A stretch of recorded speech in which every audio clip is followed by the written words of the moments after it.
자, 안녕하십니까? 네, 반갑습니다. 자, 여러분과 함께 민법을 공부할 김화현이라고 합니다. 이름은 시험에 안 나오니까 모르셔도 됩니다. 자, 여러분들이 이제 이 중개사 자격증 취득을 여기 오셨죠? 자격증 취득 목적이 여러 가지일 겁니다. 보통 대부분은 부동산 중개업을 해서 돈을 많이 벌어야겠다. 그런 목적이 많이 있었겠죠? 또 두 번째는 시어머니가 맨날 나에게 잔일을 시켜요. 내가 여기서 벗어나야겠다. 그래서 타출구로 나오신 분이 있을 겁니다. 분명히. 그러죠? 또는 나는 중개는 큰 관심 없고 부동산 투자를 해야겠다. 투자를 하면 많이 아셔야겠죠. 실제로 예전에 광주의 어떤 학원에서 치과 의사분인데 학원에 나오셨어요. 투자를 하다 보니까 무슨 말인지 잘 모르겠대요. 그래서 지식을 쌓기 위해서 나온 분도 있었습니다. 근데 그분은 시험을 안 봤어요. 학원에 1년이나 다녔는데 지식만 쌓고 그냥 가셨습니다. 그런 분도 있고 또는 자기 개발이나 전문 자격증이 필요하다. 그래서 오신 분이 있을 겁니다. 여러 가지 목적이 있겠죠. 근데 대부분은 이제 부동산 중개업이 목적일 겁니다. 그래서 먼저 여러 목적을 아무튼 중개사 자격증 취득인데 이유는 여러 가지일 겁니다.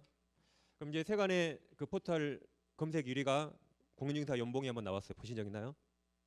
공인중개사 연봉이 얼마일 것인가 보신 적 없어요? 최근에 네이버 같은 데 1위였는데 검색 1위.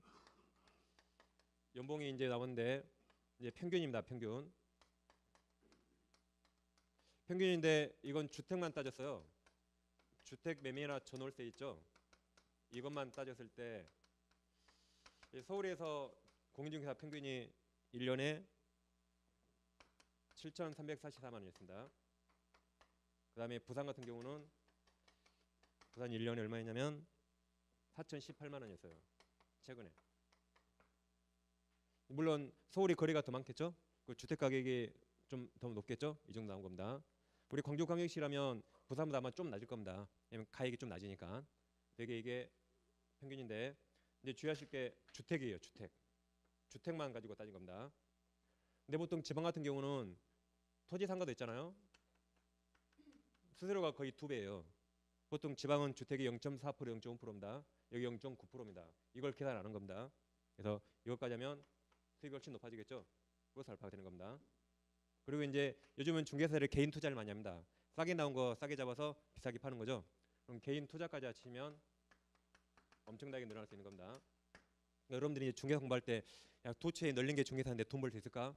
돈 법니다. 충분히. 이게 객관적인 지표입니다. 근데 이것만 볼까요? 여기 통계에 나오지 않은 플러스 알파 부수입이 있습니다. 뭐든지 돈은 뒤로 벌어야 돼요. 그러죠? 뒷돈을 많이 받잖아요. 부수입이 장난이 아니에요. 예를 들면 이제 광주 같은데 아파트 3억짜리가 있어요. AB가 아파트 3억 매매를 합니다. 여기 이제 공인중개사가 이걸 중개했어요. 보통 광주는 3억짜리 주택이 만약에 수수료가 0.4%라면 3억에 0.4% 얼마죠? 120만 원입니다. 양쪽에 120 다 받아요.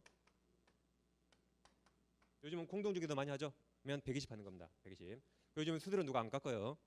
안 깎습니다. 그리고 수수료 깎잖아요. 한마디 하면 딱 절대 안 깎아요. 원래 이름 장명료하고 부동산 수수료 깎으면 재수가 없다 그래요. 그럼 절대 안 깎습니다. 괜히 집에 들어오는데 재수 없으면 될까요?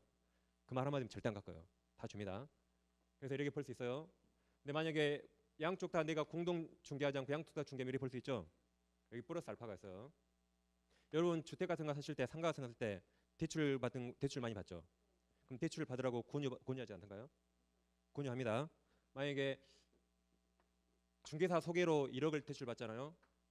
그럼 대출 그 소개한 분이 보통 한 25만 원을 나에게 소개를 줘요. 보통 이 정도. 만약 2억을 대출 받으면 얼마죠? 4, 50만 원 주는 거죠.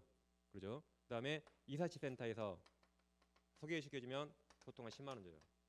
법무사 비용 한 3억짜리 소개시면 보통 한 10만 원, 15만 원 줘요. 청소업체 소개시면 한 5만 원 줘요. 그래서 이 3억짜리 아파트 하나를 내가 동시에 중개하면 수수료 240이죠. 플러스 계산되지 않는 이런 엄청난 부수입이 있는 겁니다. 그러니까 중개하시면 지금에도 절대 안 늦었습니다. 그리고 신도시가 계속 개발되죠. 그러면 업무 영역은 계속 확장이 되는 겁니다. 그래서 이런 부수익까지 계산하면 이보다 훨씬 넘어요. 그리고 토지 같은 거 만약에 상가 20억짜리 건물을 사요. 그럼 10억을 대출받는다. 그럼 이제 상상할 수 없죠? 이렇게 부수입이 많습니다. 그래서 여러분들이 이제 만약에 중개사 자격증을 따잖아요. 식당에 갔는데 법무사를 만났어요. 와서 내 밥값을 내고 갑니다. 왜냐하면 법무사의 모든 업무는 부동산 중개에서 시작돼요. 그러겠죠? 그리고 사무실에 대출 관련 직원들이 많이 찾아와요. 선물도 많이 줍니다. 뭐 추석 때, 구정 때, 뭐 개업하면 선물 주고 많이 줘요.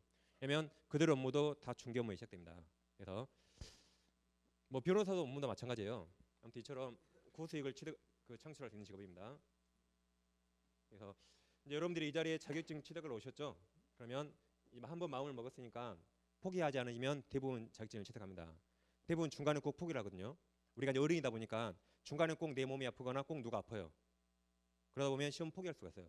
근데 포기하지 않으면 이 시험은 끝까지 준비하면 거의 대부분 합격합니다. 일단 그에게 자신감을 가지셔야 돼요. 그리고 이제 우리가 중개사 자격증 땄을 때 이 공인중개사 이 직업의 매력이 뭔가 봐볼게요. 이 직업의 매력은 당연히 최소의 시간과 돈을 투자해서 아주 고수익을 누릴 수 있습니다. 보통 1, 2년이면 합격하거든요. 학원비 1, 2년 얼마 돼요? 학원비? 고작 뭐 책값 다 합해서 400도 안 됩니다. 그러죠? 근데 아까 보신 것처럼 수익은 평균이 아까 지방이 한 4천만 원이니까 많이 벌면 1억, 2억도 벌 수 있어요. 물론 망할 수 있습니다. 그렇겠죠? 그렇지만 가장 최소 시간과 돈으로 고수익을 누릴 수 있는 직업은 이 중개사밖에 없습니다. 여러분 의사 되는데 몇 년 공부해요? 보통 6년 이상이죠? 전문의까지 7, 8년 걸립니다. 돈 얼마 들까요? 부모리 회의지입니다. 의사 만들 때. 그러죠? 그럼 돈 얼마 벌까요? 우리나라 파산 제일 많은 직종 의사예요. 고가의 장비를 사죠. 장사되면 바로 파산합니다. 물론 돈도 몇십억 버는 사람도 있어요. 물론 여기도 우리도 중개사도 몇십억 버는 사람이 있습니다. 당연히. 근데 안 되면 파산하게 됩니다. 뭐 변호사 되려면 몇 년 공부해야 돼요? 요즘 로스쿨 학비가 얼마나 비쌉니까? 로스쿨 졸업하자마자 1억 마이너스로 시작돼요. 학비 빚. 초봉 월급 350도 안 돼요. 요즘 변호사. 그것도 안 됩니다. 이렇게 전문직을 비교해보면 우리 중개사 이렇게 가장 최소 시간과 돈을 투자해서 가장 고수익을 창출했어요. 만약 중개업하다 망했다. 망해도 월세 세네 달 손해밖에 없어요. 그러죠? 보증금 받아 나오죠. 그리고 권리금 좀 받고 나올 수 있어요. 망해봤자 월세 세네 달입니다. 근데 여기는 망하면 회복할 수 없어요. 이쪽은. 이처럼 가장 최소의 시간으로 가장 고수익을 누리는 게 우리 중개사 자격증입니다. 그래서 시작하셨으니까 절대 포기하시면 안 됩니다.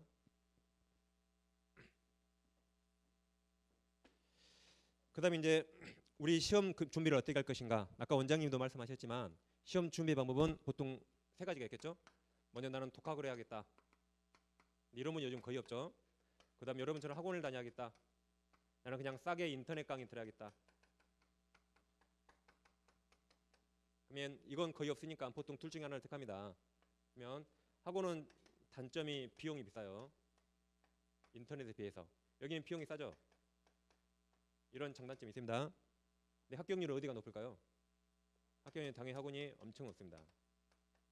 엄청 높아요. 인터넷은 합격률 아주 저조하겠죠. 그렇죠? 그 다음에 합격했을 때 우리 중개사 자격증 있다면 장롱 면허가 많이 생기죠. 이쪽이 거의 장롱 면허예요. 왜냐하면 학원 다니는 목적이 합격 후도 생각하셔야 돼요. 요즘 공동주기를 많이 하죠. 인적 네트워크가 중요합니다. 그러니까 여러분들이 학원에 오신 거예요. 그렇죠? 사람 사귀려고. 그래서 이쪽은 장롱 면허 거의 없어요. 입을 많이 하는데 여기는 혼자 열심히 해서 자격증 땄거든요. 막상 따면 막막합니다. 어디 가서 일할까 취업할까 막막해요. 거의 장롱 면허 가는 거죠. 그래서 비용을 좀 투자하더라도 더 빨리 합격하고 그 합격한 후까지 생각하면 당연히 여러분은 현명한 선택하신 겁니다. 그러니까 돈 생각하지 마세요. 아무튼 이렇게 해서 우리가 한번 시작했으니까 결과를 잘 맺으시면 이제 목표를 달성하겠죠. 그다음 이제 우리가 시험 공부할 때 우리 시험 과목은 다 사회과학이에요. 사회과학. 그다음에 이거와 대별된 게 자연과학이죠. 자연과학 가장 대표가 수학이죠. 그럼 수학 문제를 푼다 해보세요. 수학은 만약에 1 더하기 1이 뭐죠? 이 정답은 안다 모른다 둘 중에 하나밖에 없죠. 내가 정답을 안다 모른다 알 것 같다 그런 게 없어요. 사회과학은 뭐 대표적으로 국어라든가 우리가 공부하는 뭐 우리 모든 시험 과목 우리 과목 애들이 다 사회과학입니다. 그럼 사회과학은 우리가 국어를 지금까지 몇 년간 사용했지만 100점 맞나요? 힘들죠? 그럼 유치원생이 국어 모릅니까? 어느 정도 알죠?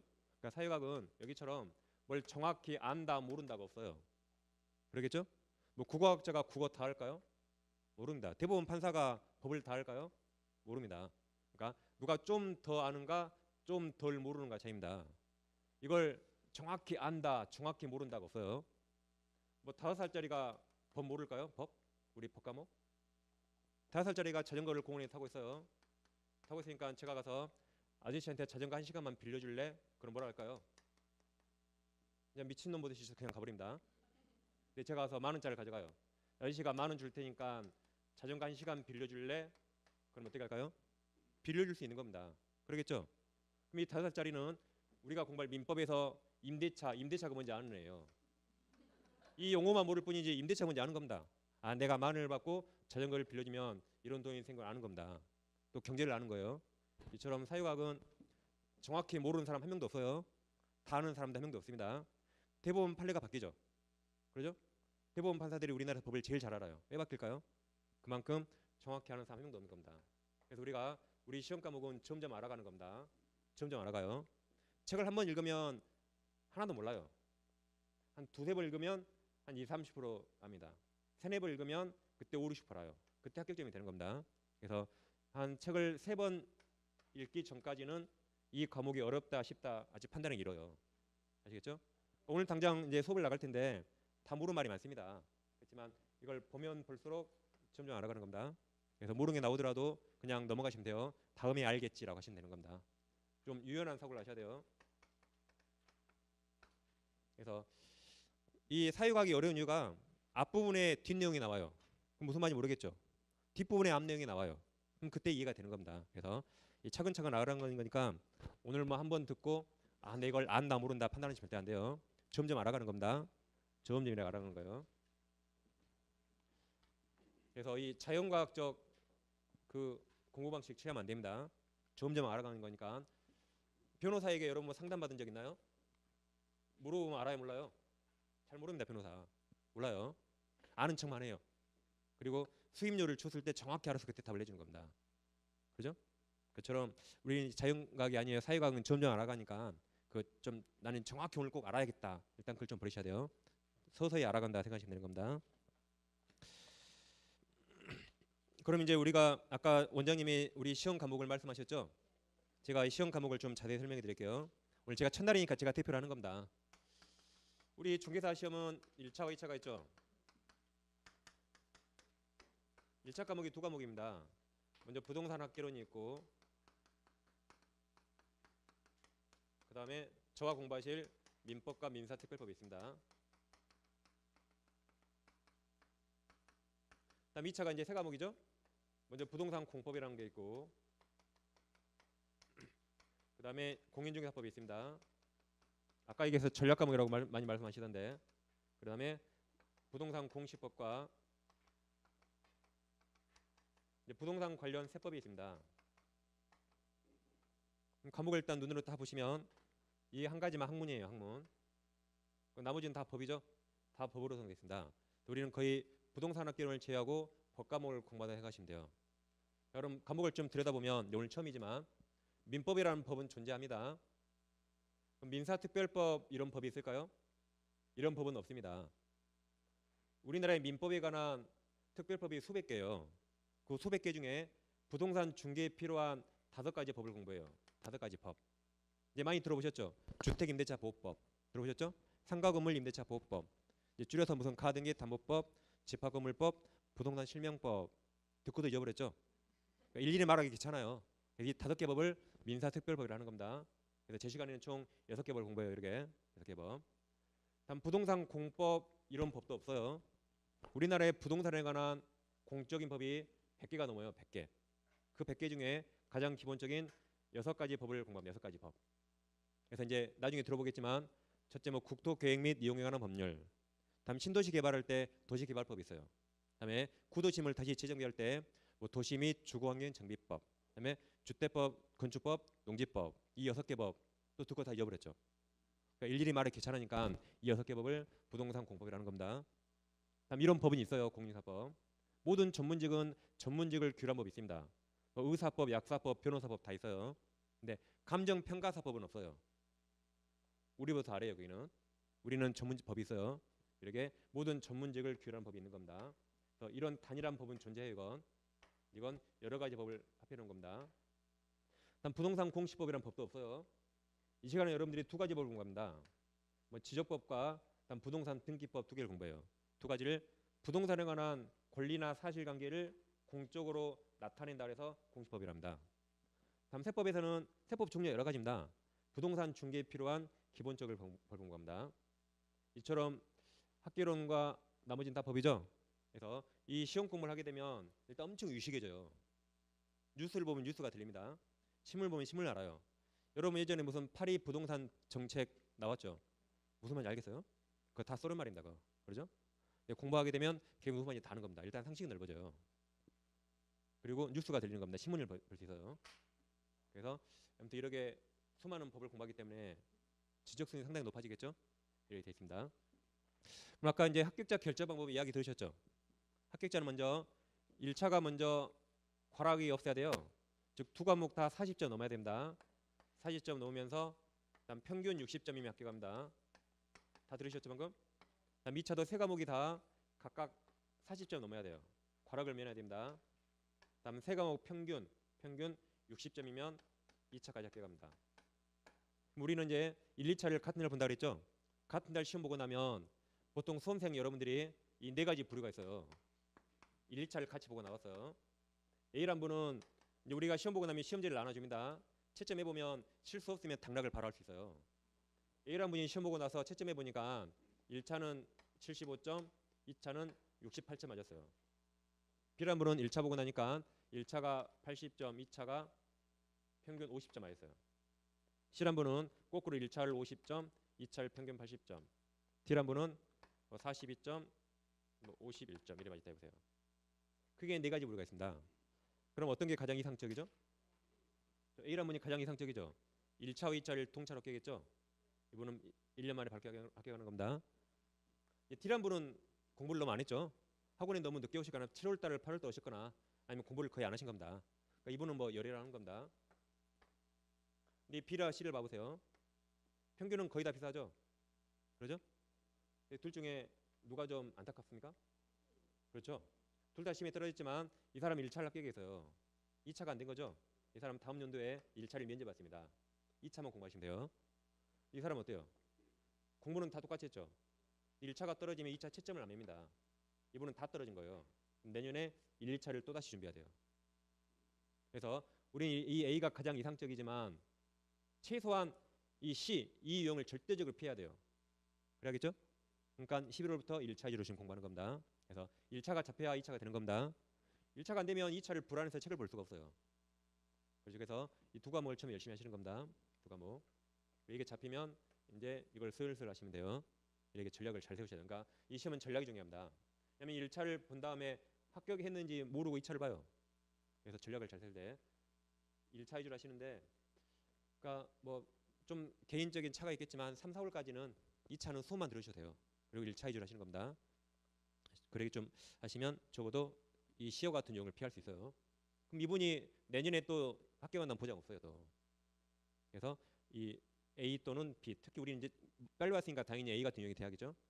그래서 5월 정도 오시면 보통 1차만 하고 권유합니다. 학원에서. 우리는 이를 잘 통찰하셔야 돼요. 그럼 이렇게 1차 60점, 2차 60점 맞으면 합격하는데 그럼 60점 맞기 쉬울까요? 어려울까요? 쉽습니다. 쉬워요. 우리가 만약에 한 과목 다 40문제죠? 40문제죠? 그러면 60점 맞으려면 부동산 학기로 몇 개 맞아야 돼요? 24개 맞히면 60점 맞죠? 민법도 24개 맞히면 60점, 딱 60점이죠? 맞기 아주 쉽습니다. 그러니까 여러분들이 객관식은 잘 찍어야 돼요. 찍는 법이 가장 중요합니다. 그걸 모르니까 찍어도 꼭 틀리는 겁니다. 제가 나중에 다 말씀드리겠지만 찍는 법이 다 있어요. 만약에 42번 해가지고 다음 중 옳은 것은 하거든요. 옳은 것은 물어보면 정답이 위쪽에 많이 있어요. 위쪽에. 이건 우리나라 모든 시험은 다 객관식이 마찬가지입니다. 왜냐하면 우리가 1번이 옳은 거 있잖아요. 1번이 옳은 게 있으면 옳은 거 같아요 이게. 더 옳은 거 있는가 끝까지 읽어봐요. 끝까지 더 옳은 거 있는가. 그리고 1번 다시 오죠. 이렇게 문제를 2번 읽게 해서 시험에 떨치는 겁니다. 그러니까 끝까지 다 읽게 만들려면 이쪽에 1번 옳은 게 있어야 돼요. 그럼 반대로 틀린 거 그러면 답이 어디가 많이 있을까요? 아래쪽이 많이 있어요. 우리가 틀린 거 금방 찾거든요. 1번에 틀린 거 있으면 바로 딱 그거 다음 문제 넘어가거든요. 그럼 시험이 남아서 다 합격이에요. 떨쳐야 되니까 끝까지 다 읽게 만들어야겠죠. 그러니까 틀린 거 4번 5번 있는 거예요. 4번 5번. 그래야 다 읽거든요. 끝까지. 그래야 시간 부족으로 시험에 떨어지는 겁니다. 그래서 옳은 것은 어디에 많다? 1번, 2번. 틀린 건 4번, 5번. 이렇게 되는 겁니다. 우리가 이제 공부를 좀 하게 되면 좀 하잖아요. 문제를 풀다 보면 꼭 2개 남아요. 이렇게. 둘 중에 찍으면 꼭 틀려요. 왜 그럴까요? 2번 읽으니까. 옳은 건데 2개 남잖아요. 그럼 2번 읽지 마시고 그냥 1번에 찍으면 돼요. 그냥. 틀린 건데 2개 남았다. 몇 번에 찍어야 돼요? 그냥 4번에 찍으면 되는 겁니다. 그럼 시간 내에 풀 수 있다. 그리고 확률도 훨씬 높아가는 겁니다. 문제 2번 읽은다고 모르는 게 알아집니까? 책을 2번 읽으면 알아져요. 근데 문제는 2번 읽으면 더 머리 아파서 그 다음 문제 푸는 데까지 지장이 생겨요. 그래서 이렇게만 해도 충분히 쉽게 합격할 수 있습니다. 그러니까 객관식은 잘 찍고 전략이 시험이 중요한 거예요. 이게. 제가 나중에 다 말씀드릴 것은 또 다시 말씀드립니다. 그러니까 만약에 봐보세요. 만약에 어떤 분이 부동산 학기는 60점에서 24개 맞췄다 해보세요. 60점이죠. 그러면 24개 맞췄다는 것은 40문제에서 몇 개를 정확히 알고 풀었을까요? 이분이 여기서 24개를 맞췄어요. 이 중에서 몇 문제를 정확히 알고 풀었을까요? 잡았을 때는 10개도 안 돼요. 10개도 안 됩니다. 10개 정확히 알고 나머지 아까처럼 2개 남아요. 그럼 절반 맞고 절반 들면 6점 넘는 겁니다. 그러니까 기본적으로 공부하시면서 시험에 꼭 나오는 거 있거든요. 해마다. 그 정확히 10개 맞으면 쉽게 합격해요. 근데 그걸 모르니까 책을 처음부터까지 다 읽어요. 여러분 혹시 여기 학원 오실 때 뭐 책을 처음부터까지 10번 읽어야 합격한다 그 말 들은 적 있습니까? 그 거짓말입니다. 책을 10번 읽으면 기억이 하나도 안 남아요. 시험에 나올 것만 20번, 30번 봐도 그날 틀립니다. 그게 시험이에요. 그러니까 시험에 나올 걸 20번, 30번 봐야 돼요. 책 무조건 이거 10번 읽었다 기억 하나도 안 납니다. 이제 공부해 보시면 압니다. 제 말이 무슨 말인지. 아시죠? 그래서 과목마다 가장 중요한 거 10개, 15개 하시면 돼요. 그리고 나머지는 찍으면 절반 맞는 겁니다. 그러면 쉽게 합격해요. 근데 강약 없이 무조건 다 하니까 아까 원장님이 그것을 맞고 푼다는데 무조건 다 하니까 빨리 합격 못하는 겁니다. 그러니까 우리 학원에 오신 선생님들은 부동산 전문가는 한 명도 없어요. 다 시험 전문가입니다. 그러니까 부동산 투자 물어봤자 여러분이 더 잘 알거든. 우리는 시험 전문가예요. 그래서 시험 전략이 제일 중요한 겁니다. 쉽게 합격하려면 양을 줄여서 선생님들이 학원에서 하라는 대로 있죠. 그것만 보시면 돼요. 나머지는 이렇게 찍으면 되는 겁니다. 근데 이런 말은 1월 달에 안 하거든요. 그래서 여러분들이 오늘 첫날이니까 제가 말씀드린 겁니다. 그래서 잘 찍어야 한다고 생각하세요. 항상. 그럼 이제 우리가 이렇게 과목이 총 5개가 있는데 특성을 좀 제가 잠깐 말씀드릴게요. 그리고 좀 쉬겠습니다. 공부하시면 알겠지만 우리 학창시절 돌아가면 이건 수학과 비슷해요. 수학과 비슷합니다. 무슨 말이냐면 A, B가 똑같이 수학 공식을 외웠어요. 그 문제를 똑같이 맞힙니까? 공식 외워도 어떤 사람 맞히고 어떤 사람 틀려요. 그럼 억울합니다. 나도 공식 외우는데 나는 틀려요. 이게 부동산 학기론이에요. 그러니까 이건 원래 잘하는 사람이 있어. 원래. 아무래도 별로 안 되는 사람이 있는 겁니다. 근데 나머지 법 과목은 정직해요. 법은 공부하면 한 만큼 오릅니다. 특히 저랑 공부하실 과목은 이건 영어예요. 영어. 영어 단어 외운다 생각하세요. 영어 단어 보면 볼수록 외워지고 안 보면 잊어버리죠. 그만큼 이게 정직한 과목이에요. 그러니까 선생님 저는 민법이 어려워요. 그럼 딱 한마디 있어요. 공부 좀 하세요. 이건 공부 한 만큼 올라 이것은. 정직합니다. 아주 정직해요. 이런 과목은 학교 다닐 때 한 과학 정도 생각하면 돼요. 과학이 우리가 보통 한 4과목 공부하죠. 과학 4개 중에 한 2개 뭐 나는 물리가 어렵다. 나는 지구가 어렵다. 한 2개 포기해도 대학 가는데 큰 지장 없죠. 서울대 아니면. 그러죠? 그래서 이건 공부하다가 만약에 내 입맛에 맞는 거 한 2-3개만 공부해도 학교 가는데 전혀 지장 없어요. 이건 학교 다닐 때 도덕이에요. 도덕. 수만 들어도 65점 맞아요. 수만 들어도. 근데 도덕 65점 맞으면 좋은 대학 갑니까? 한 80점 맞아야 되죠. 이건 수만 들어도 60점 맞아요. 그냥. 이것은 목표를 80점 맞는 겁니다. 이게 15에 80점 맞기 도덕이니까. 이건 한 4회 정도 생각하시면 되는 겁니다. 그래서 아무튼 우리 시험에서 보통 우리가 민계공을 해서 민계공이라고 민계공 이게 좀 어려운 과목이에요. 민계공. 근데 어려운 게 1차에 2과목이 집중돼 있죠. 그러니까 11월, 12월에 일단 기초를 잡는 겁니다. 그리고 이건 12월 달에 하잖아요. 이게 좀 어려우니까 개념을 좀 익히는 거죠. 그리고 나머지는 1월 달에 하는 겁니다. 이렇게 좀 과목 특성을 공부하시면 다 할 겁니다. 좀 이렇게 가볍게 하시고 그다음에 이제 여기까지 하시고 그다음 우리는 이제 법을 공부하니까 보통 제 과목이 민법이죠. 10분 쉬가시고 제가 법의 체계를 잠깐 말씀드리겠습니다. 자, 10분 쉬겠습니다.